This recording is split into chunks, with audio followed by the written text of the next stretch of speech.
आज बात करेंगे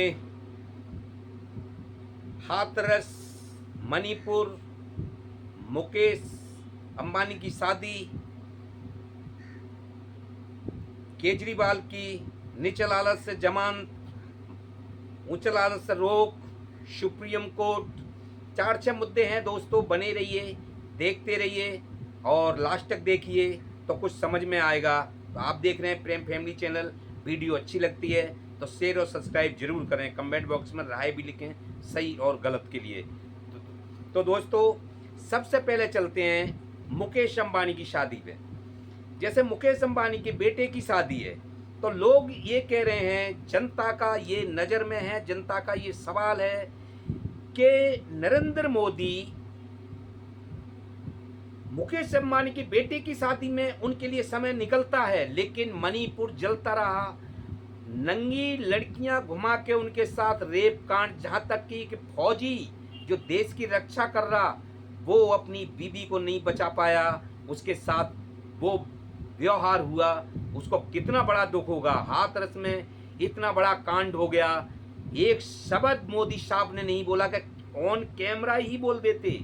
जाने को तो आपके पास टाइम गरीबों के पास नहीं है, सिर्फ जाने का टाइम। रैलियों का टाइम कब है? जब आपको वोट मांगने का समय आता है। और पूरी बीजेपी सरकार की नेताओं का सबका यही हाल है। और वो ही जब बाप ही ऐसा है तो बेटे कैसे होंगे? तो दोस्तों जिस घर का मुखिया तानाशाही और अहंकारी हो कि वो वोट मांगने को तो झुकता है, लेकिन जीतने के बाद में उनकी तरफ नहीं देखता, उनके साथ जो भी अत्याचार होता रहे, कभी एक शब्द नहीं बोलता। मुकेश अंबानी की शादी में, क्योंकि वो अमीरों की शादी है, वहाँ जाना जरूरी था, उसमें कैमरा के सामने रहना है, उनके साथ फोटो खिंचवानी है, अध कपड़ों का नाच देखना है, नंगे नाच देखना है।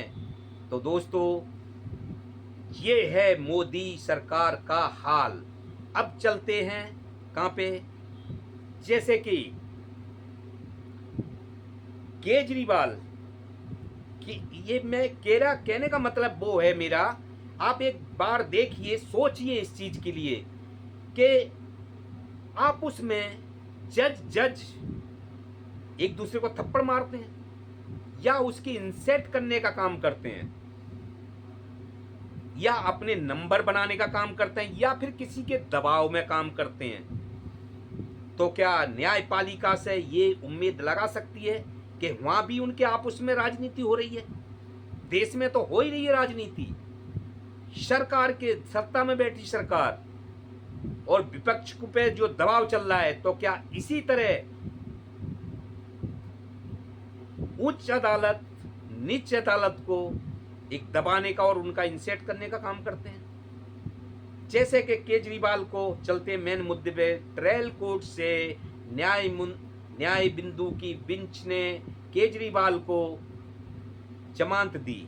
ऐसा तो नहीं कि उनने ईडी के वकीलों से या दोनों पक्षों की बात नहीं सुनी होगी और उठा के आंख बंद करके जमानत दे दी होगी। लेकिन दोस्तों ये बौखलाहट ईडी पे या फिर केंद्र सरकार को पता लगा कि ऐसे से बात है, उनको ऑर्डर मिला ईडी के वकीलों को कि जल्दी हाई कोर्ट पहुंचो। हाई कोर्ट पहुंचते हैं, जो कि ईडी के वकील का भाई सुधीर जैन, सगा भाई जज।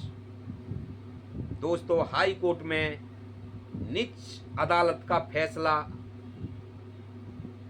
बिगर डाउनलोड हुए, बेल ऑर्डर डाउनलोड भी नहीं हुआ, जज साहब के हाथ में भी नहीं था, लेकिन उन्होंने केजरीवाल की ईडी की पक्ष रखते हुए केजरीवाल की जो जमानत मिली थी उस पर रोक लगा दी। तो दोस्तों ये हुआ नीच अदालत को थप्पड़ मारने वाला और इंसल्ट करने वाला काम। कि बेल ऑर्डर भी नहीं है, कोई जज ने क्या आपने बेल ऑर्डर में लिखा है, तो आपने कैसे फैसला पलट दिया? तो दोस्तों अब सुप्रीम कोर्ट, जब हाई कोर्ट ने केजरीवाल के विरोध जमानत रोक दी, तो केजरीवाल का रुख था कि हम सुप्रीम कोर्ट जाएंगे और वहां से हमें राहत मिल सकती है। अगले दिन वो सुप्रीम कोर्ट जाने की तैयारी करते हैं कि रात को ही सीबीआई, जब आका को लगा कि ईडी का केस कमजोर पड़ चुका है, जो तो हाई कोर्ट का भला हो जिसने एक आध दिन के लिए उसको रोक दिया है, तो रातों रात सीबीआई भेजी गई और जेल में ही पूछताछ भई और अगले दिन उन्हें वहां से अरेस्ट कर लिया जाता है और फिर ट्रायल कोर्ट लेके जाया जाता है और वहां से 5 दिन की रिमांड मांग के 3 दिन की उनको रिमांड भी दे देता है। तो दोस्तों, सुप्रीम कोर्ट पहुंचने ही नहीं दिया, क्योंकि वहां से हो सकता है राहत मिल जाती, इसलिए सीबीआई का फंडा रोरा बीच में अटका दिया।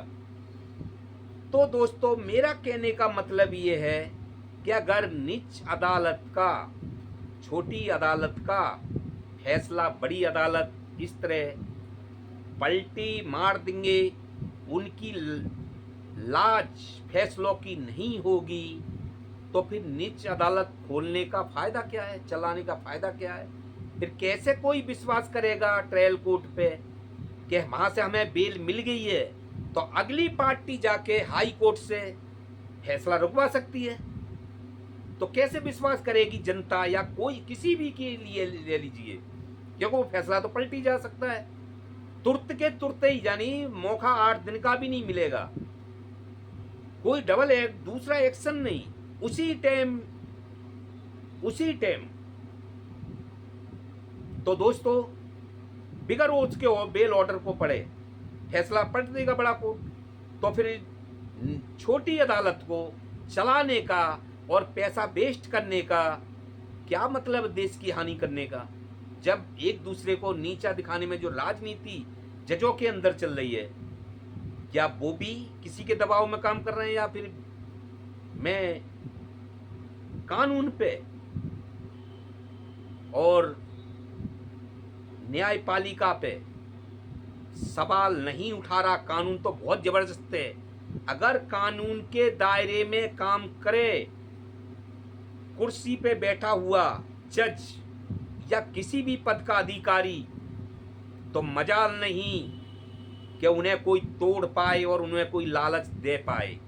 लेकिन आजकल आप सभी जानते हैं कि लालच खोर भी कुर्सियों पर बैठे हुए हैं, जो कानून की धज्जियां उड़ाते रहते हैं। तो दोस्तों, इस देश में हर चीज बिकाऊ है, लेकिन सिर्फ अपने दीन और ईमान का, अपने सिद्धांत का, अपने खानदानी जो संस्कार मिले हुए हैं, अगर वो चीज को निभा के और चलता है तो वो बिकाऊ नहीं है। जो कानून की रक्षा के लिए बैठा हुआ है, देश की रक्षा के लिए, और अपनी जो पद होदा उसके पास है उसकी रक्षा के लिए और उसके नियम कायदों फॉलो करने के लिए बैठा हुआ है। तो मेरा कहने का मतलब यही है कि जज को थप्पड़ मार के उसको जलील कराते हैं? कानून पे सवाल नहीं है, हम फिर कह रहे हैं कानून तो बहुत स्ट्रोंग है। अगर कोई कानून के दायरे में रह के काम करे, कोई भी पद अधिकारी, जज हो या वकील हो, तो मजाल क्या है कि उसको राष्ट्रपति भी हिला सके उसके पद से, भले से उसको इस्तीफा देना पड़ जाए। और ऐसे बहुत से केस भये हैं कि इस्तीफा दे देते हैं लोग, लेकिन अपना ईमान खराब नहीं करते, अपनी जुबान से गलत न्याय नहीं करते। तो दोस्तों, आप देख रहे हैं प्रेम फैमिली चैनल। वीडियो अच्छी लगती है तो शेयर और सब्सक्राइब जरूर करें, हमारे कमेंट बॉक्स में राय जरूर लिखें। नमस्कार।